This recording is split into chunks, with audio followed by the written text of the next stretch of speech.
Hey guys, it's MarionetteAngie here. Today I'm doing something a teeny bit different to my previous SeaWorld videos and deep diving into the music of this theme park, or at least the tracks that have been released. Keeping in mind I haven't watched all the shows, I'm going to say why I appreciate each and every soundtrack on their albums and what they make me imagine. I genuinely believe the theme park music at SeaWorld is some of the best out there, and although I'm not exactly a musician, mainly a singer, I want to try and convey why I love them in a way that's not just me sharing my maladaptive daydreams. I'll try and use a little bit I know about music theory to convey this, but all in all just consider this me being happy about music and wanting to share it with the world. Part 1. Entrance Music. The first track I want to cover is The Shore. It has plenty of recognizable melodies and includes harps, marimbas and flutes to give a sense of peacefulness, yet also grandeur to the beginning of an adventurous day.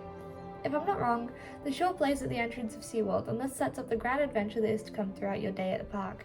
Its melody of dun dun dun dun dun dun dun repeats constantly, and if I'm not wrong, I think you can find it in some of the other tracks at SeaWorld, especially Beneath the Blue as it's a tribute to all their music. The melodic use of marimbas and woodwinds allows for a tranquil yet energizing atmosphere to be created, even if the melody has very few changes. It gives a sense of excitement as if you're heading into a magical coral reef or a place where anything can happen, and the crashing of cymbals only helps to reinforce this. The sweeping strings also allow the listener to get swept away into this magic, and then the brass comes in playing the main melody, which transports them into this adventurous and excited headspace. To me, The Shore is the perfect piece to begin a day at the park, as the use of repeated melodies and the gentle yet grandiose orchestrations allow for a sense of joy and wonder to begin from the second the piece hits your ears. The cascading marimbas, winds and strings also sound a lot like waves, which adds a lot to the playfulness that the sea holds in both its rhythms and the animals it holds, like dolphins or orcas. The part towards the end especially gives off the sense of grandeur and wonder of this park, and the magic you're about to see as you enter through those gates. I haven't been in over 5 years, but I still feel swept away whenever I listen. The Journey Begins is quite tonally different to The Shore. It retains the playfulness but adds in a much more orchestrated feel by using strings much more prominently, contrasting it with The Shore's playful marimbas and harps. The use of winds and strings allows for a sense of heroism and adventure, as if, like the name suggests, your journey has only just begun. You feel as if you're embarking on some incredible quest through the ocean, and the cascading flutes still retain that magic that is so easily found in the scoring for the entrance. The use of what I call a rolling flute, or when a flute makes this sound, allows that sense of magic to shine, but the bells and overall more grandiose score helps to bring out the sense that your adventure has only just begun. To me, the track always sounds like the moments before you do something, the excitement and anticipation that builds while you're waiting behind a curtain, or even moments for taking off on a plane, for example. It sounds a lot like anticipation. The repeated use of da-na-da-na-na-na allows for the score to sound grandiose, and the strings certainly help out to bring out that emphasis on adventure. It almost feels like a call to act, or like the sea is pulling you in. Even the little part where it goes quieter and the piano sounds more playful reminds me of the allure that the ocean holds, and the way in which shining blue waters draw you in before you finally take the plunge. Though The Journey Begins shares melodies with The Shore, I consider these leitmotifs examples of SeaWorld's overall theme, one which calls you to adventure and towards the ocean, whilst both tracks remain distinct in their feelings for the most part. I do love how both of them conclude with an absolute grandiose final call, as if your adventure is now moments away and just on the horizon.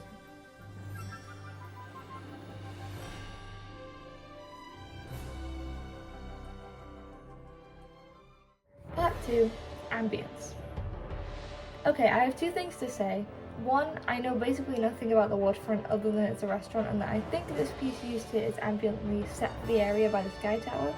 And two, why is this soundtrack such a banger? The waterfront to me always sounds like Epcot's World Showcase, where you can hear the different instruments and styles of music depending on where you go. It shares some melodies with other tracks, for example, this part is shared with Delphis's Call and Blue Horizons, and sounds like the same motif that I call the SeaWorld theme, the one that's shared with The Shore and The Journey Begins. You may correct me if I have misheard those, but they sound very similar to me.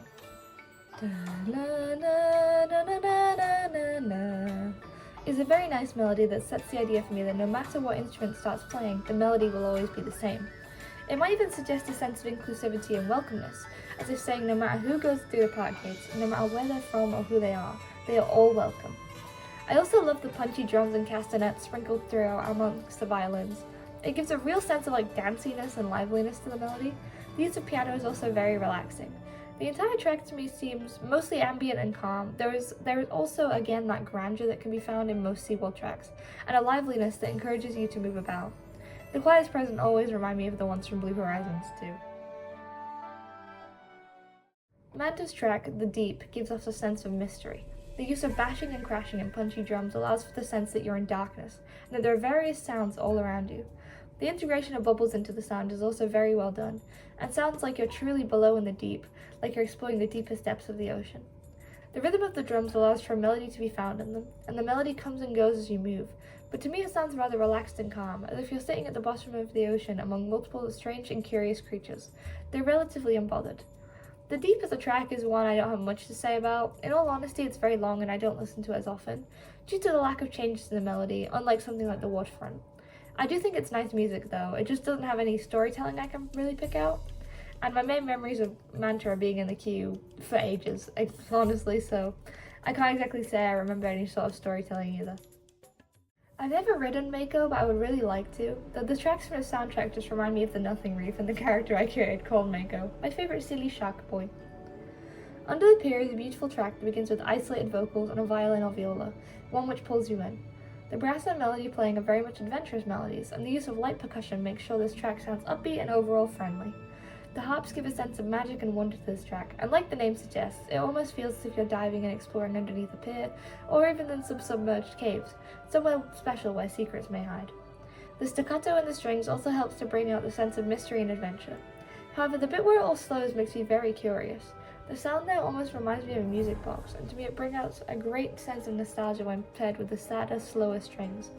It reminds me a little of the Finding Nemo soundtrack, and the lone voice always makes me curious about the scenario in which this plays. The melody still remains the same, but becomes accompanied by cascading piano, gaining a key change and sounding as if it has become much more serious, albeit still keeping that same beautiful charm that defines the Mako soundtrack for me. As a whole, Under the Pier goes from adventurous to solitary, and definitely carries the atmosphere found when diving or swimming in enclosed or mysterious places. By comparison, the beginning of Exploring the Wreck sounds much more adventurous and even urgent in tone, the opening to me very much sounding like a chase sequence, akin to the one with the shark in The Little Mermaid. Though it opens with a music box-like and magical feel, the tempo picks up and we are transported into a high-speed adventure, as if we are following something or someone. The cascading melodies still keep that sense of wonder and magic, especially the strings. It almost sounds like a magical chase sequence or an urgent quest, but the changing brass and vocals give off a sense of mystery and even danger, as if we are entering a very frightening and secret area. I absolutely love the way the strings sound when they glissando through this track, because it gives an amazing sense of magic and mystery to this piece. The bit where it slows is also equally mysterious, as the vocals are quiet and the cascading continues. The music gives off an almost grandiose feeling, as if we are entering, for example, a wreck that's 10 times bigger than us, that towers over us and makes us feel small, but at the same time is full of incredible secrets. I consider the ending of Exploring the Wreck one of my favourite endings. The return to an overall major chord feeling is done so beautifully, and the return of that leitmotif suggests that our adventure has ended victoriously, that we've overcome all hurdles, as the strings and harps continue at their beautiful and magical cascade, though the music box sound returns. Personally, I think that even without context, these tracks can tell an amazing story of adventure and exploration, and I really love them. Again, like a lot of other things, I haven't seen turtle tracks. This comes without context, though I am fortunate enough to have met many turtles in my life and had some amazing encounters with them. The lyrics of Journey On, though, definitely convey a beautiful message, and that's what I want to focus on. The song encourages us to keep moving forward, to do what's right in the world, and that even the simplest actions can make us everyday heroes and protect our ocean. It fills the track with a tangible inspiration, and the ringing brass and flamboyant strings coupled with the vocals allows for a beautiful build, whilst the winds give off a hopeful atmosphere as they cascade beautifully. The pace and tempo continue to build as instruments build on top of each other, finishing with a triumphant beauty as if we're already heroes with each and every action we take. And as I said in my Blue Horizons video, if we take the brass section to represent the ocean, the use of roaring brass after the line "A current that runs deep as the sea" conveys this perfectly. The track is overall beautiful, and I love listening to it as it always helps me feel that I can achieve any dream. Part 3. Theatrics. I've seen a recording of Allure and I love the way it looks, but in this video I want to look a little at the use of Allure in Journey to Atlantis, and how the music can be used to convey the atmosphere of the ride when coupled with the original 1998 music, as sourced by SeaWorld History. As I always say, their stuff's amazing. The track mainly used throughout the ride is Lair, which begins with the use of harps and other percussion, I believe, to give a sense of allure and mystery. The way in which it has a resemblance to the SeaWorld's theme, specifically at 43 seconds in, and yet is constantly cut off by cascading percussion, may suggest that if we are going off the ride's story, the outside world is being shut off and we are entering a new one that captivates with sights and sounds alike. If we kind of suspend our disbelief for a moment and imagine that the voices allure us, then she's pulling us into her world through her siren song, and keeping out all outside influence through her use of melodies. The soft use of flutes and cascading pizzicatos of the strings allows for a sense of mystery that is only increased more and more as the melodies build, brass and violin coming together. Then the slight volta happens and we are given an alluring wind section, one that seems to beckon us to follow along with the change as the drums begin, giving a rhythmic sound to the piece that is helped by the harps playing as the same melodies. The gentler piano and violins, while still accompanied by cascading percussion, give off a sense of comfort and safety in their melodies, and the winds occasionally chiming in also tie the entire piece together. I absolutely love the track's ending as it becomes more grandiose and beautiful with each moment, as if Atlantis itself is pulling us in and inviting us to view the wonder and the spectacle that have risen from the sea, alongside Allura herself. Even the vocals allow for a sense of mystery to build, as they echo throughout the large show building, and I think they add a siren quality to the attraction that I don't believe was present previously in the original soundtrack. Transition is also now used in Journey to Atlantis as environmental music that adds to the festive and Greek-inspired atmosphere. Personally, I think it fits very well with the environment added through the 1998 loop, especially the first track, but the use of a bass line and the same luring winds also keeps us on our toes and wary, whilst the voice echoes and lulls us into that false sense of security that Atlantis pervades. Transition gives an epic feel to the entire adventure, especially due to the beautiful and jazzy use of winds and brass alike, but the percussion present makes a dancey atmosphere that fits the festival vibes. All at once, Transition is a warning, a call to adventure, and a build-up to some of the drops, making it a perfect addition if the 1998 loop was still used too. I love both soundtracks honestly, so I can't really choose one over the other. I think both atmospherically set the tone of an Atlantis adventure.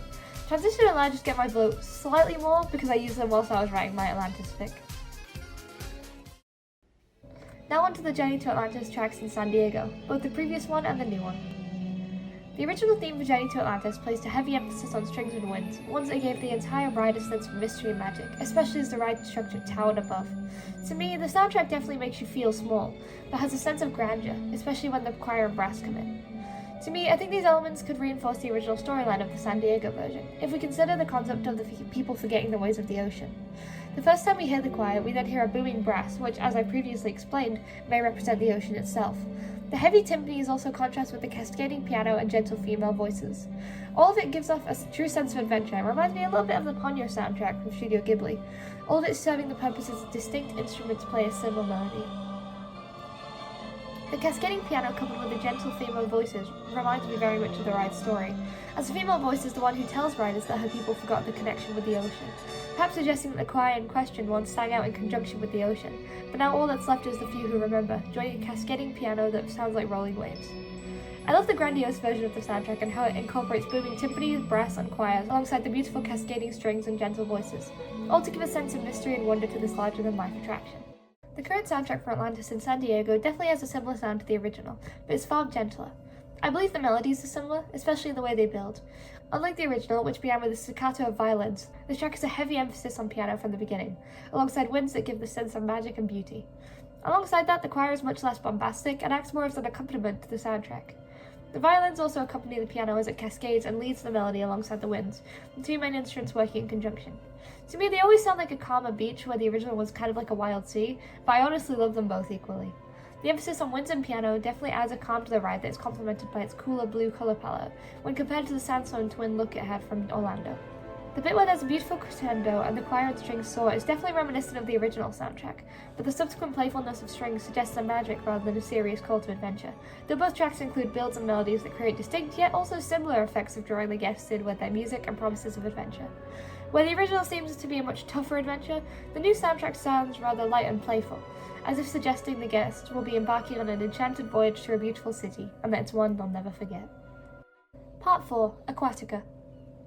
It might seem a bit strange to do a section on Aquatica, but I consider the soundtracks integral to SeaWorld, and I also just want to focus on how they use leitmotifs. To begin, the main track is Bright New World, a track that wants to transport us away to a beautiful world where we can play and swim all day. The use of ambient animal sounds immediately immerses us, and the childlike instrumentation of piano and percussion serves to give us a relaxed opening. The vocalist is accompanied by a playful bass line and winds, one that only serve to convey the relaxed nature of the song, all whilst occasionally picking up the pace as the drums and electric guitars come in, creating a dancey and fun atmosphere that makes the track just as carefree as the lyrics.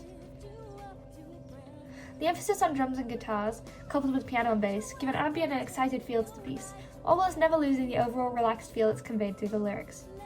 Every single track in the Aquatica soundtrack uses the leitmotif of Bright New World somewhere, again to convey this relaxed and ambient atmosphere that you get while spending your day at the water park. As the lyrics say, the repeated use of this musical element in the background noise allows for troubles to float on by, as the familiarity of the music ties all the locations together while also keeping the relaxed and chill vibe that flows through the park. As Bright New World is an upbeat, enthusiastic, but also relaxing track with a simple melody and easy listening, the major key allows for a sense of happiness and excitement to be conveyed through every track due to including it, but also ties everything together and keeps an overall relaxed feel to the park. Part 5. Blue Horizons. I spoke about the majority of the tracks from Blue Horizons in my video all about it, so a more in-depth analysis is available there, but these are kind of my summarized thoughts. Delphis' call uses brass, winds, and a choir for dramatic effect, reflecting how grandiose the ocean is, all whilst harmonizing to create an impression of beauty. The brass section is associated all throughout the soundtrack and beyond with the ocean, and the constantly changing music reflects Delphis' playful and ambivalent nature as the spirit of the sea. Aurora's Dreamflight uses winds, vocals, and brass to begin, before transitioning into strings and piano, instruments reflecting Aurora perfectly. Her gentle and dreamlike mannerisms allow for a sense of lure and mystery, but the piece shows she's got good intentions by playing a gentle melody with few changes. Fly Dive Frolic has a lot of energy, representing birds extremely well by showing them as playful and confident in the world they inhabit. The instrument's trilling also reminds me of how birds call and respond to each other, while the joyous brass suggests that the aerialists diving into the water are representing harmony between sea and sky. The storm is a stark contrast to many other pieces within the show, as its timpanis and violins give off a sense of danger and fear. The violins may represent the rain, calling and responding with the brass as to suggest they are the lightning and thunder respectively, conveying the danger of the sky and a storm. Majesty of the Sea follows the storm, representing a wild sea in turn, and uses intense drums, strings, vocals, and brass, all which roar in a reminiscent of rain and crashing waves, giving off a sense of fear and power. Though the sight of the sea in a storm is terrifying, it's also breathtaking and majestic in the power it holds, but this changes when the Volta hits. It sounds like being pulled out to sea or into a confusing and frightened environment, before calming and utilizing Aurora's instruments, thus suggesting sea and sky came together to stop the storm. Into the Blue harmonizes both sets of instruments, showing sea and sky working together to make Marina's dreams of flying and diving come true. The music building in turn as each spirit sings and instruments represent their joy and happiness. The melodies harmonize and the sea and sky are together, represented by a beautiful song showcasing the power of your dreams and the world around you. Part 6. One Ocean. One Ocean is a show that focuses on the concept of unity, and has several amazing tracks which can be analysed in detail. To begin, one song is a fun and upbeat opening to the show, using punchy drums on the upbeat bass line that is accompanied by playful percussion and soaring vocals. The synths used accompany the inviting vocals, and the occasional crashing of piano keys add a fun element to the otherwise techno beat. The use of a slight echo on the vocals adds a sense of invitation and allure, but for the most part the piece relies heavily on drums, appearing as a pop song that conveys the message of joining in with the chorus and welcoming the start of a new day, one full of fun and excitement. The slower part of the song brings in strings that are gentle and accented by the drums slowly building again, but the use of strings gives that same sense to a call of adventure, and the glissando before the final chorus and key change allows for a playful sound that adds a sense of grandeur and excitement. Frolic uses a range of instruments, mainly electronic, but the playful piano showcasing the melody is accented by remixed vocals, all which give off a sense of frolicking in the sand on a summer day. The piano is accompanied by strings, which continue this playful and fun atmosphere, and while they solo, they are given a bass line and punchy drums, as well as some whistling winds. All of these elements come together alongside the melody to provide a playful and upbeat track that sounds like a group of people playing together, as each instrument contributes to the mix at least once or twice, showcasing unity through the shift and change of the instruments. The melody also stays consistent throughout, but builds and occasionally shifts on itself, adding brass and woodwinds to create diversity, almost showcasing the amazing power of unity and that we're all different but work together as one people. And on top of that, the vocals themselves are seemingly sourced from different people, furthering this message. Each instrument gets a part to play, and the part is showcased with the melodies and the way everything comes together at the end to play that same familiar core melody of Frolic. Side by Side opens with a gentle harp and percussion, and uses piano to suggest a gentler tone, one which follows throughout the entire song. The main instruments used are piano, strings, and vocals, with the occasional soft percussion and electronic sound to add depth. The majority of the lyrics are accented by bells and glockenspiel, showing the individual vocalists as they sing, but also being joined by drums and electronic synths during the chorus, indicating the unity of instruments once again. The use of strings in the background furthers this gentle yet epic soundscape that shifts and changes like the tide. The piano then chimes in for the female vocalist, indicating the strings may be for the male and the piano is hers. The drums continue under both, creating a sense of unity, and their first combined chorus utilizes both strings and piano, harmonizing them in equal parts through the electronic mix. During the instrumental, the strings play the melody, while some brass begins underneath, adding a sense of grandeur to the seemingly simpler melody. Then, during the key change and bridge, the drum overtakes, the same punchy drums present in one song and one, and the strings build, the final chorus being a perfect harmony of piano and strings, the two finally in harmony as the melody soars, unity prevailing. And then to end the song, the glockenspiel and electronic sounds reappear from underneath, once again returning us to before, but keeping the strings and piano at the end, unified as the last note plays. Splash is a track that uses a lot of fun percussion once more, but has a much more serious tone than Frolic, a grandiose quality that to me is very reminiscent of the waterfront. The use of strings is once again prevalent, accented by the brass that rings out alongside the rolling whirlwinds. For the most part, the bass line takes the melody, then the strings can start playing, adding a sense of adventure such as that found in The Journey Begins. There's a section that once again highlights the beauty of each individual instrument as they soar, including electric guitars, strings, electronic sounds, bass, everything building and taking turns, before the iconic drum solo. The percussion rings out here as the guitar builds and shines, the one ocean leitmotif becoming epic as the brass rings out, suggesting the ocean itself is singing along in unity. Then the woodwinds come and take over the melody, once more showing the concept of unity, then the strings, everything playing the same melody between itself and sharing it out, once more representing unity and connection by switching who plays what part. No one instrument is fixed to a leitmotif in this piece. Each element of the melody is thrown to a different instrument and sound, so that each of them are ultimately unified by that melody. We're One is the final piece of this musical puzzle, beginning with the same drums and strings, but also being accented immediately by the brass chiming in as they carry the melody together. The playful percussion also reappears, along with the same bass line and guitars underneath the singer, the piano occasionally chiming in. The chorus comes as the strings build and the drums crash, indicating that not only are the people unified, but also the instruments, the strings singing the melody alongside the singers, the winds occasionally taking over and chiming in. Even the brass and bass often echo the melodies back, whilst the synths and electronics harmonize underneath, everyone and everything in the song now singing as one. Part 7. Orca Encounter and Azul. Once more, I haven't fully seen either Orca Encounter or Azul, but I love their soundtracks and want to think about what they convey. Firstly, the overture for Orca Encounter gives us the iconic leitmotif, the one that defines the presentation of an orca. Through the overture, we are given the impression that these are beautiful and gentle creatures, magnificently soaring through the seas due to the use of predominant strings and winds, and brass only towards the end. The use of sound effects and percussion also gives off a magical feel. The first chime we are given in one interconnected ocean is a submarine noise that echoes, one that is replied to by numerous woodwinds and strings once more, suggesting a search or discovery underwater. The instruments used almost sound like an underwater exploration, like rolling waves or fan corals moving in the current, anemones shifting and moving in the drift. The melody then builds, giving us some power with the brass and that orca leitmotif, the gentle and serene vibe continuing with the strings and now some brass reinforcing them underneath, as if we are truly encountering a wonder of nature that has some magic to it, drawing us in as it continues to echo and shift through tonal changes and a chord progression. The emphasis on strings remains gentle, however, and gives a sense of comfort every time we hear that leitmotif. The adventure begins, literally, with some woodwinds and brass, strings accenting and giving off the sense of rolling waves, suggesting fun and playfulness but also an exciting exploration and journey ahead. The emphasis on woodwinds chiming in and the percussion being extremely rhythmic allows for a sense of excitement and joy, especially when the woodwinds chime. The strings are lowered down as, I believe, the clarinets play a melody, before a chord changes and we are given a sense of mystery and curiosity through the strings going higher and a harpsichord chiming in the background, giving us more anticipation of the adventure ahead. A low brass note plays, suggesting danger as the strings move downward again, but a harmony of both higher and lower strings accompanied by percussion gives the same surge of excitement to the music, as a sense of magic is created by glissandos through the percussion and the variation between how high and low the strings become. A whale's story begins with a rhythmic percussion and strings, giving a much more exciting flair to the orchestration as the woodwinds and percussion cascade, accompanied by a playful clarinet and airy strings, giving the piece a sense of playfulness and joy. The rhythmic strings and cascading melodies really give us a sense of joyous magic to the entire piece, which continues to build and build until reaching the end. 10,000 Pounds begins very playful, with melodic high strings and a fun bass line made partially of oceanic sounds, pizzicatos indicating both fun and joy.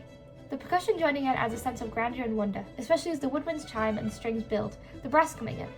To me, it almost sounds like a whirlwind as the brass chimes overtop everything and ring out, before the violins change the melody and sweeps through everything, accompanied by whirling woodwinds and roaring brass. In my head, I often like to imagine this piece as Delphis emerging from being a part of the ocean and transforming from current to dolphin. Communication slows everything down by giving us that same comforting melody, woodwinds playing this time as strings play the accompaniment, and everything seems far calmer by comparison, the percussion slowly building. The strings move higher as another echo of that submarine sound is heard, and the woodwinds build with slight chord progressions over the percussion, a small brass line playing occasionally too, but still never to any grand extent, merely giving a slightly energetic and adventurous feel to the piece. It slows once more, though, with a quiet bass line and strings and woodwinds swaying back and forth. Winds taking over and playing a quiet melodic piece that staccatos between notes as percussion cascades in the background, giving a magical feel to the calm and ambient piece. Body language sounds mischievous from the get-go, having a woodwind which rapidly shifts notes as the strings glissando up and down, the percussion being rhythmic and squeaky with the choice of instruments as brass chimes in and the melodies move back and forth like a push and pull, before everything unifies and builds into that grand leitmotif, though it quickly switches back to the push and pull with a slightly off-sounding brass and string section, the winds continuing their tonal cheeky sound. It turns into a sweeping, unified sound that still sounds rather mischievous in nature, but is much more unified than previously. The strings and winds become more airy as the brass continues to ring, the percussion becoming more pronounced as the cascading leitmotifs begin, suggesting a degree of power and excitement. Then the brass starts to growl, the winds cascading and strings plucking, ending in one unified note. Hunting is quite a volta, beginning with a droning tone accented by the use of cellos and deeper strings, accompanied further by the uncertain brass and deeper percussion. This track suggests a sense of danger, strings sounding rather uncertain and middle-pitched as the percussion stays consistent.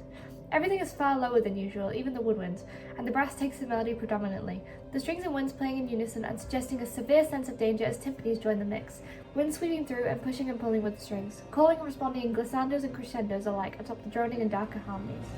As soon as something goes high, it is almost pulled down again, especially the strings, and even the winds glissandos move down. Then, a burst of power and energy is found through the brass, who commandeer the melody throughout and call and respond to each other, leaving the strings and wings to accompany in the background alongside the heavy percussion and droning tones. The same leitmotif begins again in the brass, but is quickly drowned out by the call and response. The winds try to fight with a counter melody, giving a sense of danger as the brass rises and falls, and the strings counter over top, the brass continuing the motif as the winds start drowning them out alongside the call and response.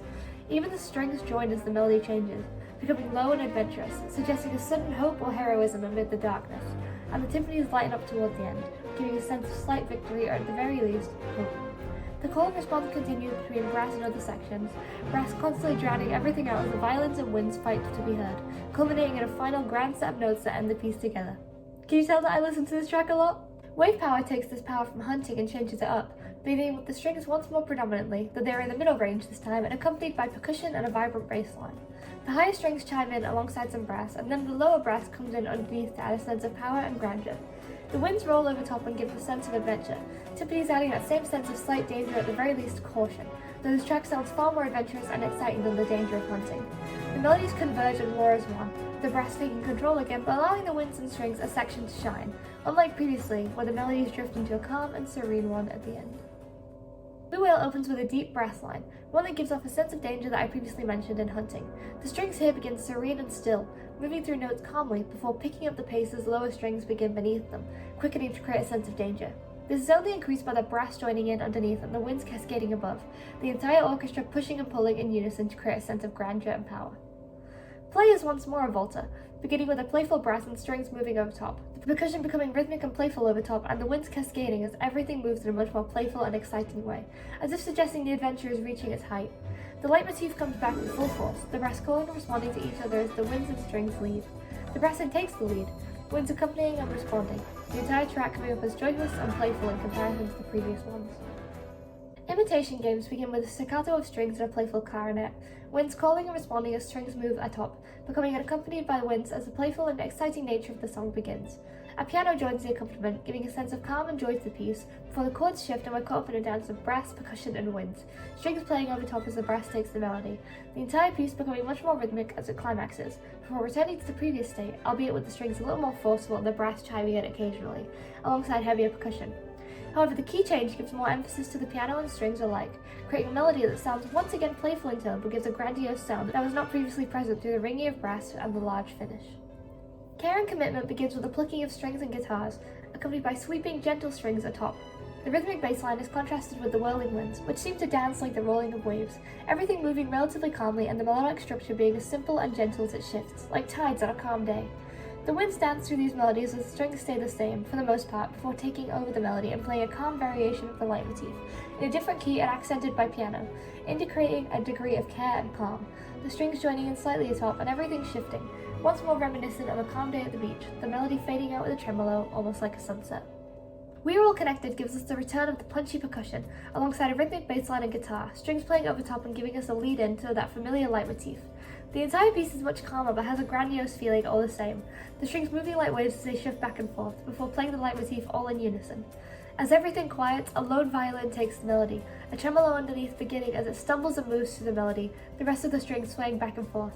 As the melody continues to find its footing, it peaks and shifts, giving a sense of nostalgia and grandeur, as if this melody is larger than life, before culminating in a full crescendo.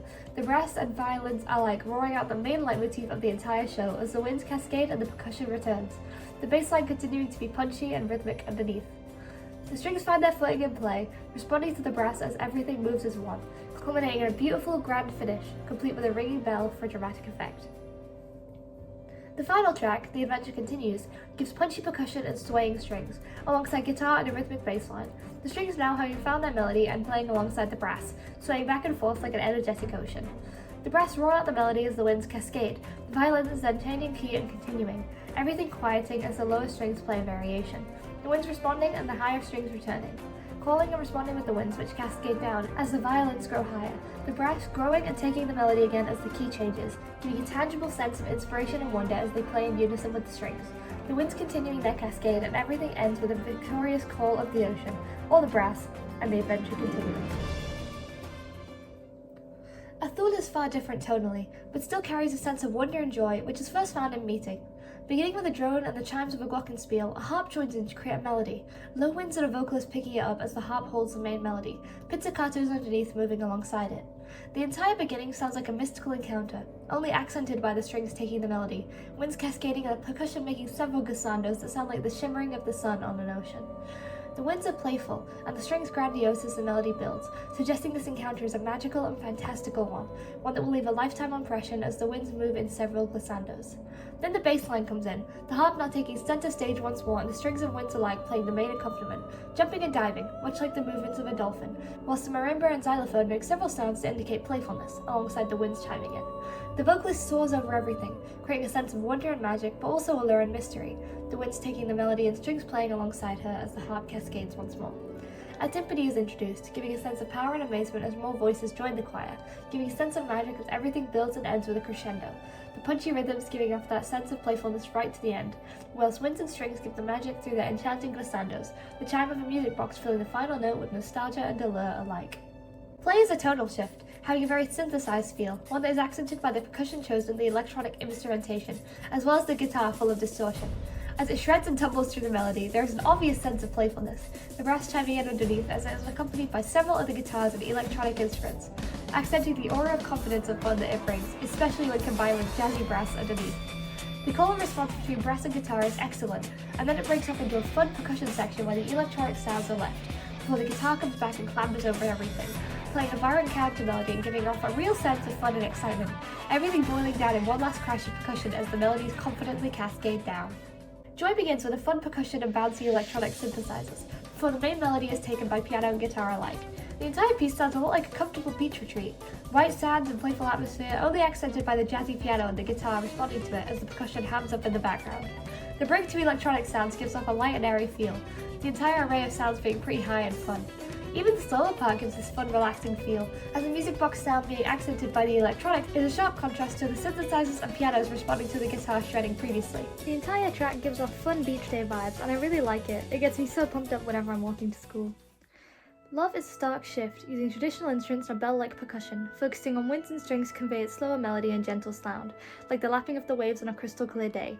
Even when the punchy percussion and electronics chime in, they only serve to contrast against the relaxing melodies brought forward, melodies that don't change and are merely accented against the percussion, giving a slow, nostalgic feel as the bells and brass begin to sing.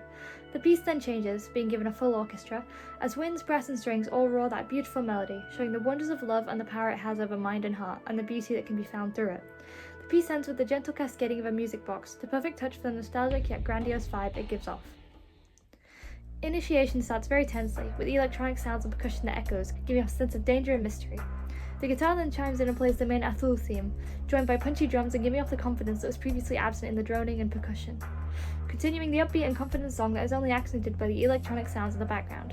The track gives off a sense of joy and fun again, and invokes a sense of adventure and excitement through the melody, one that remains fun but also builds towards the end. Integration begins with brass, transitioning to strings and adding percussion and winds, giving the sense of adventure and victory that is so often found in tracks, especially as the piano ascends upward and the strings cascade, once more giving off that whirlpool effect as everything moves together, especially when the guitar chimes in. As the strings break off, they play a beautiful melody that is only accented by the percussion and winds cascading around it, the acoustic guitar and piano adding in a layer of nostalgia and completeness to the piece as it plays the same melody back. As the strings and guitar harmonize, the brass chimes in underneath and helps tie them together. As everything changes once again, the adventurous feeling breaks off as the melody quiets, each instrument playing the same few cascading notes, the piano eventually chiming in confidence and one beautiful harmonious chord ringing out. Then everything begins anew, the piano and strings now leading the melody, percussion slowly building in the background as the grandeur of the music comes to a beautiful climax, before flaring up in a trilling of pianos and harps. The guitar rejoins the melody, flitting between both ears if you wear headphones, once more giving the whirlpool effect, and the power builds up again as it takes control of the dominant melody, leaving the strings to accompany and the percussion to accent, breaking off and moving with the brass as the drums kick in, giving a sense of excitement that is practically tangible. As the orchestration continues, it increases in tempo, building and building before climaxing in a beautiful flood of sound, and then stops.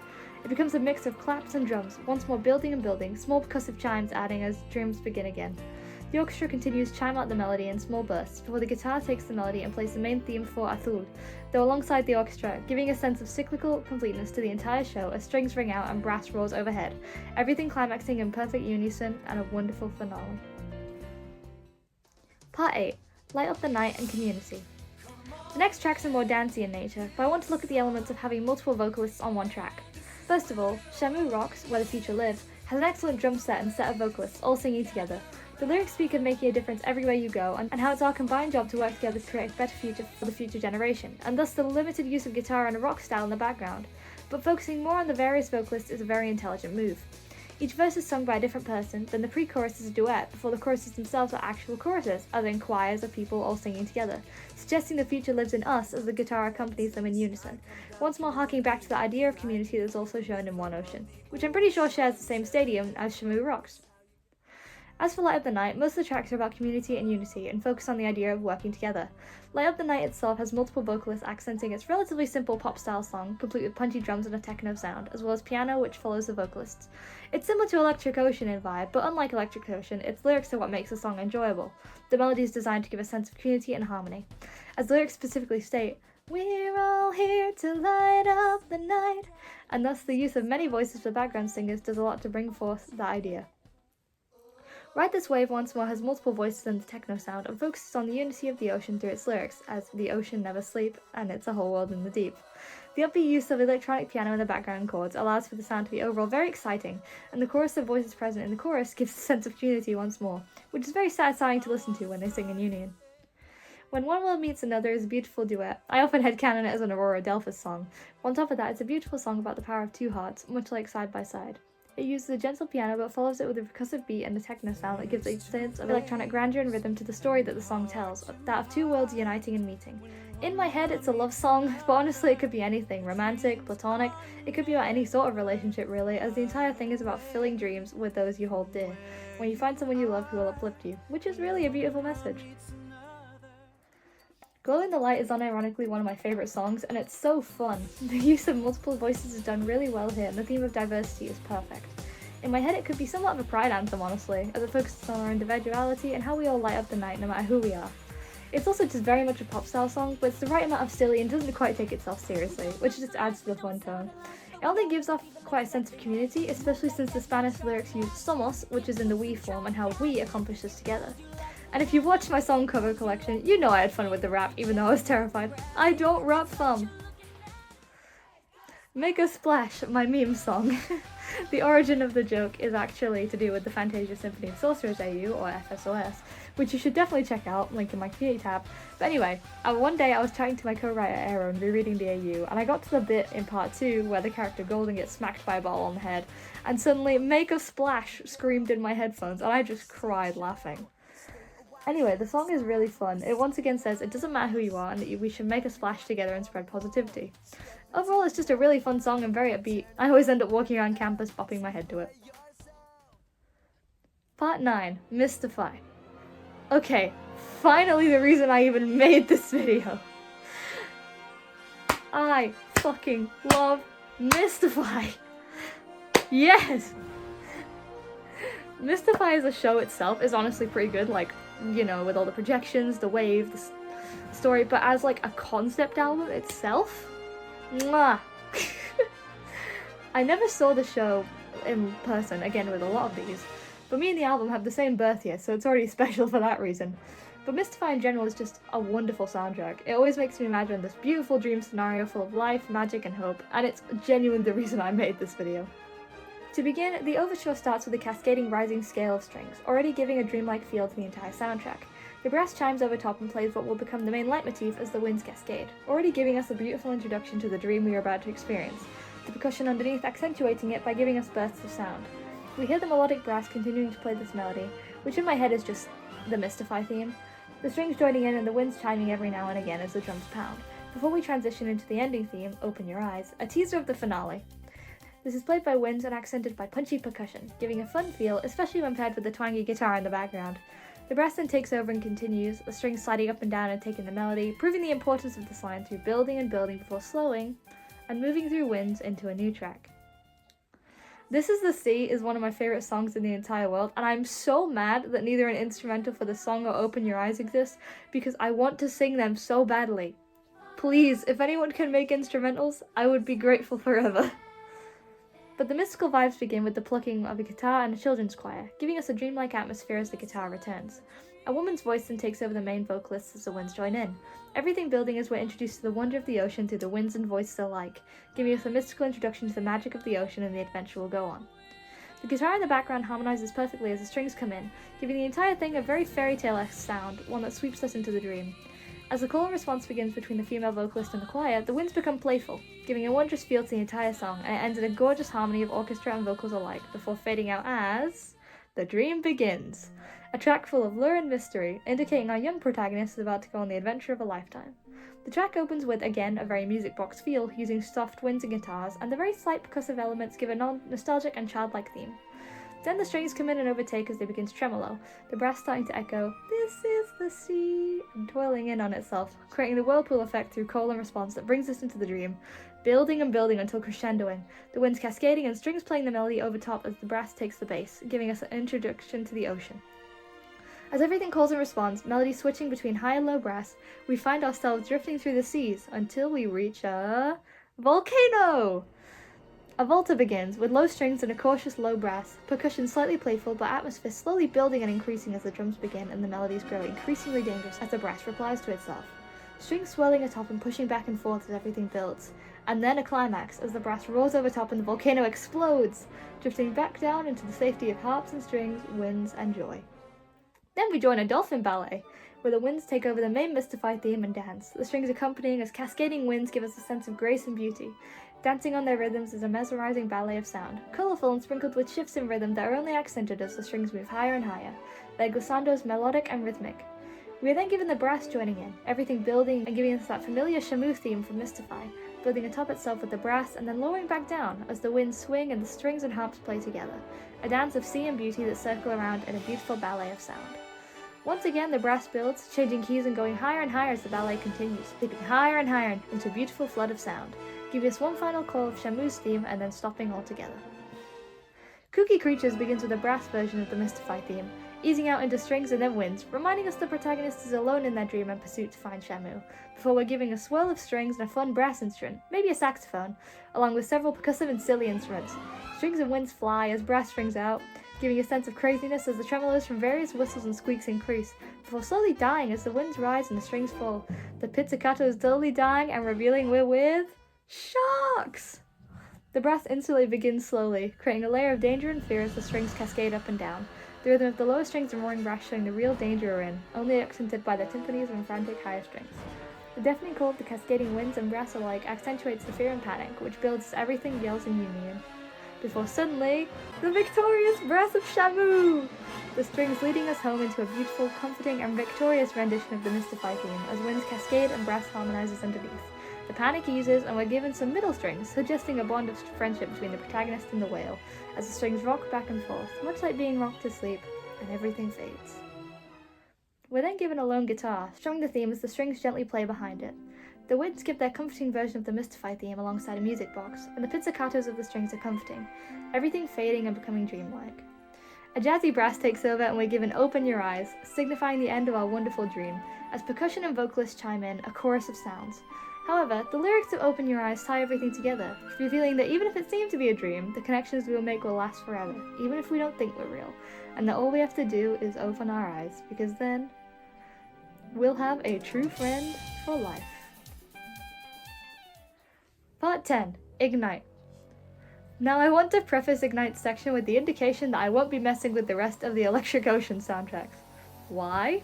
Because I can't find any storytelling in them, and honestly they kinda hurt my head to listen to. Unlike these more orchestral, even pop-inspired soundtracks, the beats in Electric Ocean to me are more hardstyle and don't seem to tell any sort of cohesive story through their instrumentation. But due to Ignite having lyrics, I can at least look at those and the way it conveys the sense of community that so many other shows do. Ignite begins with a rising tone and then gives us brass, once again giving us an oceanic soundscape. This is further reinforced with a dreamlike sound that is found in the strings, one that always reminds me of Mistify, and then we transition into techno percussion. The message of Ignite is that one person can change everything, inspiring the entire human race to make a change and create a better world with just one word. The song could be a pride anthem, honestly. It focuses on the way that we are all the colours joining all together, and how each and every person has light and fire in their hearts, things that can help them make beautiful changes for the future, dreams shooting further than the furthest shooting stars. The sense of community it conveys through orchestration style being less focused on beats and having violins, winds and brass gives that classic SeaWorld inspiration as it builds.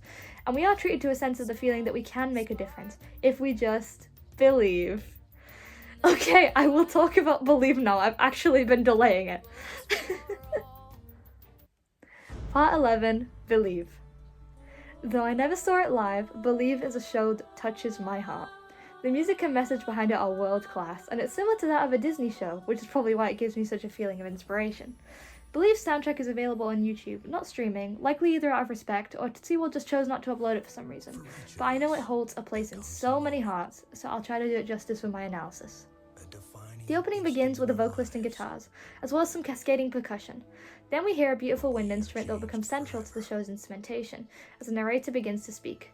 We are given that same beautiful vocal inflections as the chimes begin, and some strings, inviting us into the alluring world that the show has to offer, a world where anything is possible. The narrator speaks to us one final time, and then it begins. Shamu alone starts with low strings, and then gives us the build of timpanis, alongside brass and swirling strings, indicating the character's power and grace all at once, by combining brass and strings playing the melody together. The wind instruments then chime in, giving us a counter melody, and we feel the grace and beauty of the Orca through the orchestration as it builds, before we are given that wind instrument that is so iconic. I love the sound. The strings then race through alongside the brass section, building up alongside the winds and timpanis as the tempo increases, giving us a taste of the power Shamu holds and the incredible power of the ocean as a whole. The winds stutter out as the timpani and strings diminish, giving a moment of peace at the end. Discovery opens with the strings striking again, cascading down and giving a slight sense of caution or even danger, one which builds as the drone begins, coming to a head with the climax of the brass, but then ceasing with the timpani as a little percussion accompanying that wind instrument, calming everything. A horn begins, the wind replies along with some percussion, and then strings have calmed alongside the wind instrument, creating a tangible tranquility in the sound, and giving it a calm vibe that also retains its sense of grandeur, especially with the small bells and chimes in the background. As the timpani builds, the strings and brass move into action again, melodically roaring together and creating a beautiful symphony of sound that demonstrates the power of the ocean. Share the Joy opens with the brass playing a leitmotif of the show, accompanied by drums and then strings, as if we're now speeding through the open ocean and doing all sorts of incredible feats together. As the strings and brass play together, wings accenting the performance, we're given the familiar calm chimes of the wind instrument, reminding us of the connection made between man and beast. Share the Joy then continues its melodic rhythms, as we streak around the strings and brass in a flurry of music and sound to represent the power we have together. As winds fly upward and brass takes the melody, now we are flying through the ocean, the power of Shamu combining with the care and shared joy the two get from their experience together, building and building with every moment and the melody being shared, just like the title says, between brass and strings, playing in union as if they themselves are the human and the whale. As everything moves in union atop the rhythmic drums, the track shows us just how powerful the love that passes between crew creatures can be, and how we can make connections that last forever. One drop begins with a percussive undertone and strings in mid-range and low range, giving a sense of grandeur as they slowly streak out from their rhythmic melody, much like ripples. A guitar begins and plays the simple leitmotif of the show, in a calm and composed way, winds then taking over and softly continuing, before the brass and strings roar together, once more in union and showing again the power of connection. Something Far Greater is honestly one of my favorite SeaWorld tracks ever. It honestly represents everything that SeaWorld stands for, and I'm so glad they made a 60th anniversary mix. It begins with gentle guitar and pizzicatos, and a percussion underneath the vocalist that accents the melodies perfectly. The strings then join in as the song sings of how we can connect no matter how different we are, because we are all part of something far greater, something far more. The vocalist soars as the strings accent her voice, inviting us to be swept up in the grandeur of our life on this earth, and how we can connect with the world around us if we just believe with all our hearts and trust the love we hold inside. The wind instrument chimes in, as if replying to this proposition with its own counter melody over top of the percussion, and then the brass joins in, playing alongside the strings to once again represent the connection between human and animal. The chord progression continues as the violins continue, now more flamboyant as the singer continues, brass joining the chorus to give the same effect that we are all connected, playing the main melody while strings accent and accompany. The song then ends with the same pizzicatos from before, fading out with the guitar and leaving us with new inspiration. Trainer message continues by starting with this tranquil guitar and then adding the strings underneath, which harmonize alongside the wind instrument, as the trainer on stage would talk a little about their connections to these beautiful orcas and their stories. The simple melodic progression is confident in its movements, not moving too much but giving a sense of mystique and magic while also interweaving personal connections through cascading strings and gorgeous violins. The percussion chiming in underneath and glissandos adding a sense of grandeur that is only further accented by the grandiose calls of the wind instrument. As other wind instruments chime in alongside violins, they instill a sense of inspiration, even as the guitar fades away in unison. Oh my god, time for blood! So that begins with the call of the brass in that same leitmotif, and is absolutely one of my favourite tracks in the entire show. I always find myself singing along to Shamu, Shamu! As it builds with the strings, the sound then falls down into timpani and drums before the wind instrument calls over top, indicating something special is about to happen. The brass picks up with the drums, calling and responding in sections to itself as the strings join in, once more adding the theme of unity as winds cascade. Then there's a volta through the timpanis, and the beat comes in. Now the audience is calling for Shamu as it picks up, adding percussive elements and the tempo increasing as it goes, connecting them with this incredible story. The brass starts again, the strings playing with it and responding back to the same Shamu melody, now showing the power of unison. Some playfulness is added through the use of electric guitar and punchy drums, giving a sense of excitement, especially due to the tempo increase. The winds occasionally chime in too, rolling down as the brass sings along with the calls for Shamu, unifying the music with the audience. As the melodies continue, strings and brass play together again, indicating the unity between human and animal, and to the upbeat track soars as more guitar begins, playful improvisation filling the unity and adding a beautiful counter melody that serves to further indicate the connection and power of two. As the music builds, the guitar also unifies, everything playing the main leitmotif together as one, indicating pure unity. Pass the Torch opens with brass and strings again, indicating the connection, and the narrator speaks as the strings sway, a slight pizzicato joining the brass and strings. Then the winds begin, playing the main theme and indicating the connection between them once more. The guitar from Something Far Greater begins, accented now by vibrant strings that add liveliness, and the singer begins, now serenaded by strings and even piano. The brass then takes over the melody alongside the strings, both playing together and the winds joining in, giving grandeur and indicating a beautiful friendship and love passing between them. Xceleration opens with low strings, but the tone soon adds high ones and brass together, alongside punchy drums to indicate a good outcome. The brass plays the melodies, then the strings come in, and then once more unity, as if we're once more racing through the ocean. The strings and brass reply to each other at certain intervals, and sing together at others, indicating cohesion between creatures that is only possible when you believe. The brass builds and the strings reply, intervals putting one above the other and then playing together, a key change happening as strings soar overhead while the brass calls in, the two finally coming together and playing loudly in victory in unity. Then the vocalists come in, encouraging the audience to never give up on their dreams and that they can change the world if they just believe. The track that is synonymous with SeaWorld, opening with brass and strings alike, singing together in harmony. The percussion below is lively, the vocals once more accented by strings and the beat beneath her, giving life to an exciting and fun piece. Brass builds beneath her at the pre-chorus along with the strings, and the note for Believe is accented with strings and brass alike, indicating union even now. They are truly one, creatures having connected despite all odds, a forever connection that is filled with so much love, hope, and possibility, and which will never sever. Shamu finale opens with winds and then the brass and strings together, unified and playing the same melody. Cymbals and percussion accent this track, making it seem larger than life, and the music builds, encompassing all the leitmotifs the show has given us so far. Timpanis chiming in as percussion crashes under the melodies that are played in perfect unison. As the track continues, the brass calls and responds with the winds and strings alike, and then finishes with that perfect unity once more, showing the two will now never be separate, they are one. The final call is that of the wind instrument representing connection, and the show ends. I Speak Shamu is a very fun song, one that focuses again on the connection that is possible to make between creatures and a person. It says that creating connections is easy, as long as you hold love in your heart and a smile wider than an ocean. After all, we're fundamentally all the same, made of stardust no matter where you come from or who you are, and all you need is love, because the communication we have with other species is genuinely incredible. Lilt is a percussive piece that opens with punchy drums and a guitar, the brass playing in unison with an electric guitar, playing the familiar leitmotif of the show. The brass then comes together with the strings, as it usually does, and everything plays in harmony, giving us a very nice rendition of the main Believe theme that still holds the same theme of unison throughout the orchestration. The final track to analyse is Mother and Child, a beautiful and gentle melody that I've read was used to celebrate an orca's birthday. It opens with gentle winds and strings, flowing like the lapping of calm waves through the melody, showing the fragility and preciousness of the orcas' lives and just how much the trainers and organisations care for them. Honestly, say what you want about SeaWorld, but watching the behind-the-scenes video for Believe, it shows just how much the trainers love the orcas they work with, and I think that's absolutely admirable and beautiful. SeaWorld has genuinely done so much good for marine life. I wish people could see that more, but again, that's not really my place to argue. The track continues and uses the beautiful wind instrument to symbolise said connection once more, and builds on itself by harmonising brass, wind and strings all at once, showing the beautiful unison and giving one final roll with strings and brass alike, and a gorgeous musical representation of just how much one connection can change lives if you just believe. Part 12, Beneath the Blue. Originally, the final song of today's analysis was going to be Beneath the Blue, which includes the melodies from The Shore and The Journey Begins, but I'm actually going to add in 2 extra little things for you guys.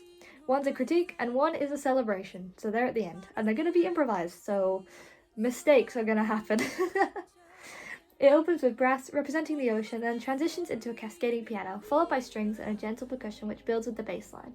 As winds cascade and strings harmonise with the vocalist, we get the line, "Inside a song, you feel the call, the moment that they share their world with you." Yes, that is exactly it. The music of SeaWorld is created to help guests feel immersed into the wonder that they are creating, the spectacle of magic that is shown all throughout the park, and which will stir memories and alike whenever they listen to the soundtracks, and fill their imagination. For so many, SeaWorld is a once-in-a-lifetime opportunity to see these creatures up close, the creatures that have touched so many hearts, and which are fondly loved by marine enthusiasts and park lovers alike. The one thing that makes us human is our love, and as the brass and strings sing together, we are given a touch of that connection. The use of leitmotifs and symbols throughout SeaWorld history, such as the spirit of the sea or the leitmotif of The Journey Begins, gives us a taste of the past, but the song also looks forward to the future, claiming the park is full of memories and stories yet to be. And as the song ends with every single instrument playing in unison, this is exactly what SeaWorld is, a place of beautiful memories, stories and songs to touch the heart in ways like no other, and which will be a part of everything you do. Believe, dive deep, and always remember, there's so much more to see. Happy 60th anniversary, SeaWorld. Okay, part 13, Xceleration and so much more to see. Like I said, this is going to be me improvising because when I wrote this script, I didn't realize Xceleration or so much more to see parade were out, but I have good things and bad things to say. So we'll start with Xceleration, and I do apologize for the improvisation, but I did not script this because I just think it's fair enough to, just say what I think. I do have some points though. Starting with Xceleration. So to preface, stunt performers, they are based, no hate to them, their coordination is amazing, they are genuinely professionals, I don't want to hate on them at all. I'm hating on the direction of the show, okay? I did talk about this in the community post, so this is just me essentially expanding on those thoughts. The bits of display that we have in the show do their part to give us a backdrop as to the type of environment we're seeing in Xceleration. My main critique, there is a lack of original music for me to analyse. And you won't be like, oh yeah, well, that makes sense. That's why you didn't include it. Yeah, but I'm gonna also just look at the show as a whole, because genuinely it's such a disappointment. Like, I feel like I was a little bit misled with the image they provided. It looks so much more like a SeaWorld show than the final product, which, yeah, it's, to me, it doesn't scream SeaWorld. Like, there is no sea, there is no ocean, there's only loud noise and stunts.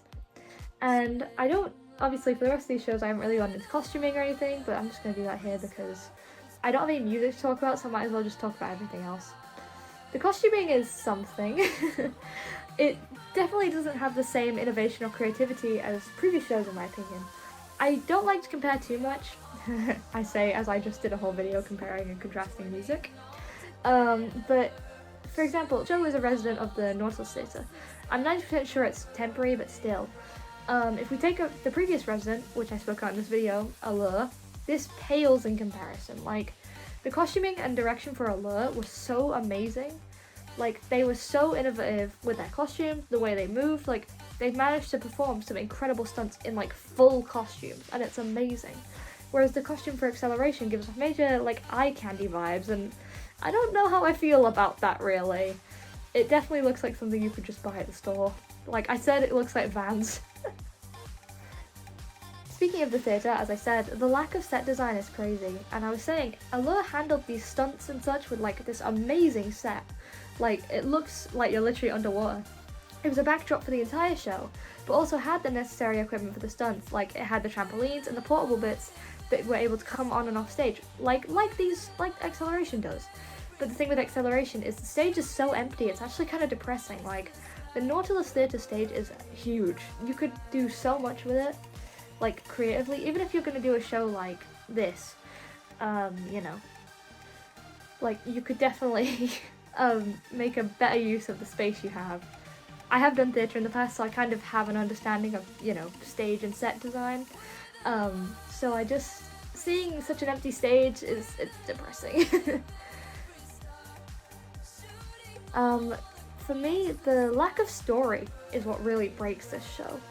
Because, as I've shown through the music, stories and music are at the core of SeaWorld, such as Allure, Blue Horizons, Believe, One Ocean, even rides like Journey to Atlantis. These rides and shows all work so well because they have an amazing story that, like, connects them all. You know, you root for the characters, you enjoy the story you're being shown at the same time as you're enjoying the feats or the ride or whatever. And the lack of story, to me, it makes everything stick out a bit more. Like, in my head, why are we just sitting here watching random teenage-looking performers doing tricks? What's the reason? We could honestly probably recreate this at a skate park.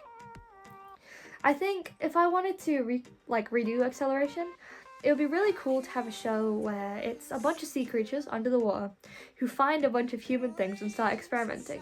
So it would be like a bunch of silly sea creatures, like maybe, I don't know, a dude that's like a dolphin, another like an eel, you know, all these different people. And they're all dressed up in a similar way to Allure. They find all these human things, and that's how they do the tricks. They are recreating what humans do with these things, or to their own, like, belief. Like, there could be some silly moments where they, I don't know, pick up a bike and, like, spin it around, you know, thinking, or with a hula hoop, they, like, balance on it or put it on, like, as a necklace, you know. It could be comedic as well. That's how I would do it, personally. In addition, like, the automated voice for each performer, it really only adds this, like, corporate feel. To me, it almost feels like a show that's meant to go viral. It looks like it wants to be made up of, like, TikTok stunt compilations, and I just don't know how to feel about that. The lack of original music, which is obviously what this video is about, it also adds to this. The music chosen is noisy and repetitive, and it's literally just a playlist of pop music. It feels very cheap, like it feels like they just had to pull something together really fast for the 60th. And if I'm not wrong, the Nautilus Theatre wasn't used for some time. Obviously I don't know because I haven't been there in 5 years, and I don't think it was used. The lack of permanent set and a soundtrack only adds to this temporary feel, which to me is just a sad look for the 60th. Also, what is the Mad World remix by Two Way doing here? I listen to that all the time, bro. Why is it there? As I said, the show seems like just a massive misuse of Nautilus space, which is ironic considering there's no oceanic elements and it's called the Nautilus Theatre. And to me it seems very corporate, which I don't like. It really wants to appeal to the younger generation for what I can tell, and I could see, genuinely, if you love it, that's fine. Like, I can see people really enjoying it. It's just personally not for me because I am appreciative of storytelling and theming, and that's kind of what my channel celebrates, so seeing this, like, corporate show, it just made me go, ugh, brother, ugh, what's that? What's that, brother? As I put in the community post, I am kind of reading off it a little bit, but that's because I don't have a script. Xceleration, it's a good show. It's just not, to me, a SeaWorld show. Like, I could see this at Universal, and I haven't been there, and that's not me throwing shade. I could see this at Universal. Like, it feels like one of those random shows you'd go to, like a stunt spectacular. I could see a version of it at Disney, maybe in Disney Springs, like they use one of their stages or something. I don't know. I just don't see it at SeaWorld. Like, for me, as I've said, SeaWorld shows have just been defined by costuming, music, and their incredible storytelling skills, even if they were a bit loose. Like, for example, Blue Horizon's story, it's kind of loose, but that's what's fun about it. That's what allowed me to make my own interpretations. To me, Xceleration seems very corporate, and it's intended to appeal to an audience that I'm just not part of. The performers are amazing, but the show itself went in a direction I personally wouldn't have gone in. Shows like Allure and Believe were liked because they were so timeless in their stories and messages. To me, Xceleration's lack of message definitely pushes it back, and I have a feeling its seasonal status is there for a reason. But genuinely, good luck to the performers. They did an amazing job. It's just, like, really sad that I was very hyped for the show, actually, when I first heard about it. But as more was revealed, it slowly turned to dread. Regardless, these are just my opinions, so take them with a grain of salt, and, it's up to you what you like. Like, genuinely, that's, you're allowed to like what you enjoy. Yeah, so, on the opposite side, so much more to see, the parade. That is what I mean when I say SeaWorld music and a show. It is so good in its direction, like, it celebrates the legacy of the other shows, whereas in Xceleration, they opened the show with a lyric that I thought was a really bad taste. The first song was like, forget the old stuff, out with the old, in with the new, and I'm like, nah fam, if this is new, I'm upset. Whereas So Much More to See, it celebrates the past, but also, it, like Beneath the Blue, it looks beautifully towards the future, and I love it for that. Like, its way of expressing its admiration and, like, love for the old stuff, but also its hope is just, it's such a good show. Again, it could just be my bias, like, this is obviously all my opinion. But to me, it's such a beautiful look back toward the old memories and shows, and the music as well, yes. But the overall message is that there's so much more to see. To me, the floats are reminiscent of the set of, like, Blue Horizons, and the characters are obviously referencing the original characters' animals. So you have, like, Shamu, you have a dolphin, you have all sorts of little, like, sharks. You have these creatures that are, like, dancing up and down. It's such a hype atmosphere as well. Like, you get vibes. They all, like, the people in the different costumes, they all hype the crowd up, and it's just so fun. Like, the costume design itself is amazing as well. Again, this is mostly focused on the music, but the costume design of So Much More to See, it deserves a shout out because, like, the way they subtly reference, like, different creatures, different, it basically just all harks back to the theme of ocean that is so missing in Xceleration, which is confusing. Like, how are you gonna have a SeaWorld show with just no ocean? Like, what? That's not a SeaWorld show, that's just World. Me and my friend Era, we made a joke that Xceleration is TikTok World. And that's accurate. So I caught a couple references amid the music and, the cheering, because obviously it's a video. The official soundtrack has not been released yet, so I await the day it is so I can do a full analysis. Probably. Maybe. I don't know. But there's, for example, some lyrics that, like, they refer to Side by Side. There's a lyric that's like, the future's right here, which is a reference to this is where the future lives. Beneath the Blue, that's a reference to the 50th anniversary anthem. New Horizon, haha, Blue Horizons, boys. Join the Celebration, that's again a reference to the 50th anniversary. One with the Tide, I think that's a Mistify reference, because you have This Is the Sea, which has a lyric that's like, time and tide. So yeah, Brand New Day is referenced to one song, and I think the chanting in the background could also be a little reference to that, or Shamu Shamu, who knows. And then I caught a lyric about difference in the recording, that also might reference We're One from One Ocean. I wish the music was released, but, I have to wait for that. For whenever SeaWorld chooses to release it. But yeah, on a positive note, So Much More to See and Beneath the Blue, they are what SeaWorld is. They celebrate the past, they look towards the future with hope, and yeah, they're beautiful.